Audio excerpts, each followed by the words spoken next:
नमस्कार, देवभूमि चैनल में आपका स्वागत है। आज के इस वीडियो में हम बात करेंगे निर्जला एकादशी के पारण की। ये वीडियो विशेष रूप से हमने उन श्रीहरि के भक्तों के लिए बनाया है जिन्होंने एकादशी का व्रत 17 जून को किया है। 17 जून को किया है उनके लिए व्रत का समय क्या रहेगा 18 जून को, क्योंकि इसकी जानकारी आपको कहीं भी नहीं मिलेगी कि 18 जून को आप व्रत का पारण कब करें, किस समय आपको व्रत पूर्ण करना है। तो ये जानकारी आपको दी जाएगी, साथ ही बताया जाएगा क्या पारण के नियम रहेंगे, किस प्रकार से आपको पारण करना चाहिए 18 जून को और क्या दान करना चाहिए। ये सारी जानकारी आपको मिलेगी। साथ ही हम आपको बताएंगे कि अगर आप 18 जून को व्रत कर रहे हैं तो 19 जून को व्रत का पारण कैसे करेंगे और कब करेंगे। आपने 17 जून को जो अगर व्रत किया है तो वो आपको क्यों नहीं करना चाहिए था और आपने क्यों किया है, इसका क्या फल है, ये सारी जानकारी आपको आज के इस वीडियो में प्राप्त होगी। श्री हरि की कृपा पाने के लिए कमेंट बॉक्स में जय श्री हरि लिखना ना भूलें। इससे अवश्य ही आप जिस किसी उद्देश्य की पूर्ति के लिए यह व्रत रख रहे हैं वह उद्देश्य पूरा होगा। जिस मनोकामना से आपने ये व्रत किया है वह मनोकामना भगवान श्री हरि के आशीर्वाद से पूर्ण होगी। कमेंट बॉक्स में अवश्य लिखें जय श्री हरि। वीडियो को लाइक करना ना भूलें। चैनल पर नए हैं तो चैनल को सब्सक्राइब कर लें और बेल आइकन जो घंटे का निशान होता है उसको अवश्य दबाएं। उसको प्रेस करेंगे तो क्या होगा कि आपको जैसे ही हमारे यहाँ पे कोई वीडियो अपलोड किया जाएगा उसकी जानकारी समय से मिल जाएगी। जैसे ही यहाँ वीडियो अपलोड होगा आपके मोबाइल पे नोटिफिकेशन आ जाएगा कि ये वीडियो है। उसमें जो आपका काम का हो तो आप देखिएगा, नहीं काम का हो तो आप उसको इग्नोर कर सकते हैं, साइड कर सकते हैं। और क्योंकि आपका ये जो चैनल है ये आप जानते हैं ज्योतिष संस्थान का अपना चैनल है जिसपे कि आचार्य सिर्फ और सिर्फ ज्योतिष शास्त्र पंचांग पर आधारित जानकारी आपको देते हैं। कोई भी जानकारी यहाँ से या अपने मन से या इधर उधर से उठा के नहीं दी जाती है। जो शास्त्रों में कहा गया है, जो पंचांग में लिखा गया है, वही हमारा संस्थान आपको बताता है और जो जानकारी देते हैं उसकी पूरी जिम्मेदारी हमारी अपनी होती है। इसीलिए आप चैनल को सब्सक्राइब कर लें ताकि आपको सभी व्रत त्यौहार किस प्रकार मनाने हैं, कब करने हैं, इसकी सही जानकारी मिलती रहे। आइए बढ़ते हैं वीडियो की तरफ। निर्जला एकादशी जो कि ज्येष्ठ मास के शुक्ल पक्ष की एकादशी होती है और जो एकादशी होती है उनमें सर्वश्रेष्ठ एकादशी मानी गई है और इसका जो व्रत है वो बहुत अधिक कठिन है और इसी कारण से इस व्रत को करने से, इस दिन दान पुण्य करने से जो फल प्राप्त होता है वो भी सर्वाधिक होता है।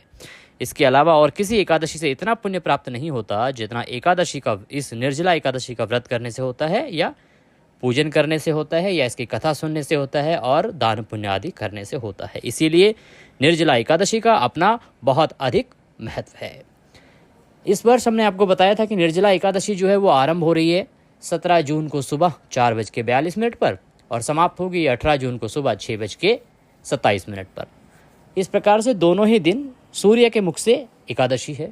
फिर भी कहा जा रहा है कि श्रेष्ठ जो व्रत है वो 18 जून को है। देखिए इसकी एक वजह है, हमारे जो पंचांग हैं या हमारे जो एकादशी का महात्म्य है उसमें भी ये विवेचन आता है कि भगवान श्री हरि कहते हैं कि जो द्वादशी युक्ता व्रत होता है उसका अधिक महत्व होता है, वो अधिक श्रेष्ठ होता है। इसीलिए हम भक्तों को, जो भी भगवान श्री हरि के चाहने वाले भक्त हैं, उन सभी को, हमारे सब्सक्राइबर्स को हम सलाह देते हैं कि वो द्वादशी युक्ता एकादशी का व्रत करें। दशमी युक्ता जो एकादशी होती है उसका व्रत का उतना पुण्य नहीं है जितना द्वादशी युक्ता, अर्थात आप एकादशी का व्रत कर रहे हैं और उसी दिन द्वादशी भी आ जाए तो वो जो पुण्य होता है वो अधिक होता है। इसीलिए हमने आपको एडवाइस किया था, सलाह दी थी कि आप 18 जून को एकादशी, निर्जला एकादशी का व्रत करें। पर अगर आपने 17 को भी किया है तो उसका भी कोई दोष नहीं है। आप 17 को भी कर चुके हैं तो आप निश्चिंत हो जाइए, भगवान अवश्य ही आपसे प्रसन्न होंगे और उसका पारण आप 18 जून को करेंगे। 18 जून को पारण कब करेंगे इसका समय अभी हम आपको बताएंगे। निर्जला एकादशी का पारण करने के लिए आपको पारण दिवस, अर्थात आपने 17 को व्रत किया है और 18 को पारण कर रहे हैं तो ब्रह्म मुहूर्त में उठ जाएं। ब्रह्म मुहूर्त में नहीं उठ सकते हैं तो सूर्योदय से पहले अवश्य ही उठ जाएं। सूर्योदय से पहले उठने के बाद स्नान आदि करके सूर्य को जल देंगे। सूर्य को जल देने के बाद आपका जो पूजा स्थल है जहाँ पे आपने एकादशी की पूजा की है वहाँ पर आसन लगाकर बैठ जाएं। भगवान श्री हरि को स्नान कराएंगे। स्नान कराने के लिए किसी पात्र में, अर्थात तांबे, स्टील या फिर पीतल का कोई लोटा लें या ग्लास लें, उसमें पानी भरें, शुद्ध पानी, और उसमें थोड़ा सा गंगाजल मिला लें। उसके बाद भगवान श्री हरि को छींटे दे के उनको स्नान कराएंगे। स्नान करा के उनको साफ वस्त्र से पोंछ दीजिए। पोंछने के बाद उनको रौली कुमकुम आदि का तिलक लगाइए, पुष्पों की माला पहनाइए, पुष्प अर्पित कीजिए, घी का दिया जलाइए, धूप दिखाइए। भगवान को वस्त्र के रूप में मौली का एक टुकड़ा तोड़िए और वह अर्पित कीजिए। उसके बाद भगवान को भोग लगाएंगे। भोग में आपने जो बनाया है पारण के लिए, देखिए पारण के लिए आप क्या बना सकते हैं, आपको चावल बनाने चाहिए, ऐसा विधान है। इस दिन आप पारण में अगर भगवान को चावल का भोग लगाते हैं, चावल घी भूरा चावल का भोग लगाते हैं वह उत्तम है, पीले चावल का भोग लगाते हैं वह उत्तम है। और कुछ प्रांत ऐसे हैं भारतवर्ष के जहाँ पर कि खीर पूड़ी का भोग लगाया जाता है, वह भी उत्तम है, या फलों का भी भोग लगाया जाता है। तो आपके यहाँ जो भी लगता हो, अगर आपको पता नहीं है कि क्या चीज़ का भोग लगाया जाता है, तो इनमें से आप कोई भी चीज़ बनाइए और उसका भोग भगवान श्री हरि को लगाइए। भोग लगाते समय उसमें तुलसी का पत्ता अवश्य डालें, तुलसी दल ज़रूरी है। तुलसी का पत्ता आपने दशमी को ही तोड़ के रख लिया होगा, उतारना होता है वो। एकादशी को जो है तुलसी माता को हाथ नहीं लगाते हैं। काफ़ी भक्तों के हमारे यहाँ पे सवाल भी आए थे कि हमने अगर एकादशी वाले दिन तुलसी हमारे पास नहीं है तो क्या करें। देखिए तुलसी पहली बात तो आपको पहले ही उतार के रख लेनी चाहिए, और अगर आपके पास नहीं है तो फिर आप किसी मंदिर से लेके आइए, वहाँ टूटी हुई रखी होगी, वो पंडित जी बहुत पहले से ही उतार के रख लेते हैं। हम भी अपने संस्थान से जो हमारे नज़दीक के लोग हैं वो जन भी आते हैं और हमारे यहाँ से लेके जाते हैं, अगर उनके पास नहीं होती है तो आप अपने जो भी नज़दीकी संस्थान है या जो धार्मिक मंदिर आदि हैं वहाँ से भी तुलसी का पत्ता ला सकते हैं। लेकिन भगवान को भोग लगाते समय तुलसी का पत्ता उसमें अवश्य रखें। भगवान को भोग लगाएंगे, भोग लगाने के बाद भगवान से हम निवेदन करेंगे, अपने हाथ में पुष्प ले लीजिए। पुष्प लेने के बाद भगवान की पुष्पांजलि करेंगे, भगवान से निवेदन करेंगे कि हे प्रभु, हमने ये जो व्रत किया है इसमें कोई गलती, कोई त्रुटि, कोई भूल हमसे हुई हो तो उसे क्षमा करें।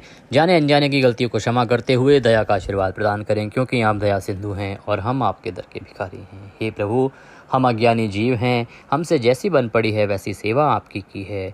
हमें कुछ नहीं आता, तन मन धन सब कुछ आप ही का है। हम अज्ञानी हैं, हमें कुछ नहीं आता है, जैसी बन पड़ी है वैसी सेवा हमने की है। तो हमारी गलतियों को क्षमा करते हुए हमारे ऊपर दया का आशीर्वाद प्रदान करें। हमारे पास आपको देने के लिए कुछ भी नहीं है, सब कुछ आप ही का है। हम क्या है हमारे पास, मालती मलका जाति सत्पत्राणि संयुक्तम पुष्पांजलि मया दत्ता ग्रहणम परमेश्वरः।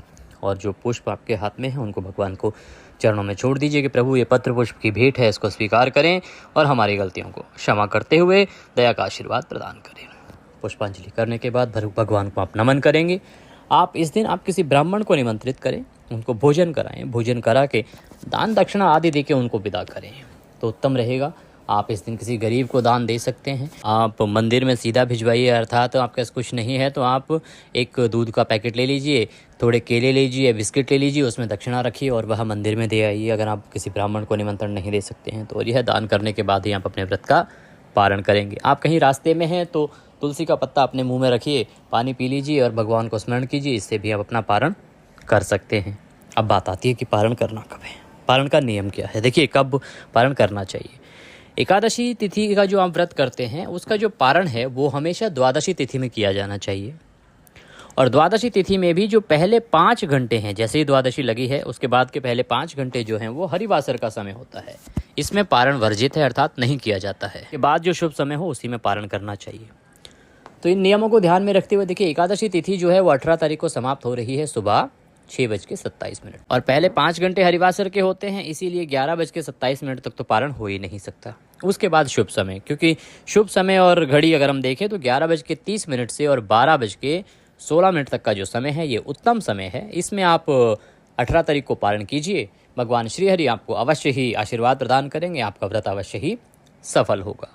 ये थी जानकारी निर्जला एकादशी के बारे में। जानकारी अच्छी लगी हो तो उसे शेयर करें, अधिक से अधिक लोगों तक पहुंचाएं, क्योंकि देखिए बहुत कम लोगों को ये जानकारी है कि 18 तारीख को पारण कब करना है। 19 की जानकारी सभी लोग दे रहे हैं क्योंकि ज़्यादातर लोग 19 को व्रत कर रहे हैं, लेकिन अगर 17 को व्रत करने वाले लोग हैं उनके पास जानकारी नहीं है तो वो पारण कब करें। ये वीडियो बहुत काम का है तो उन तक पहुँचाइए ताकि वो भी व्रत का पारण समय से और सही तरीके से कर सके। सुबह सुबह व्रत ना तोड़े।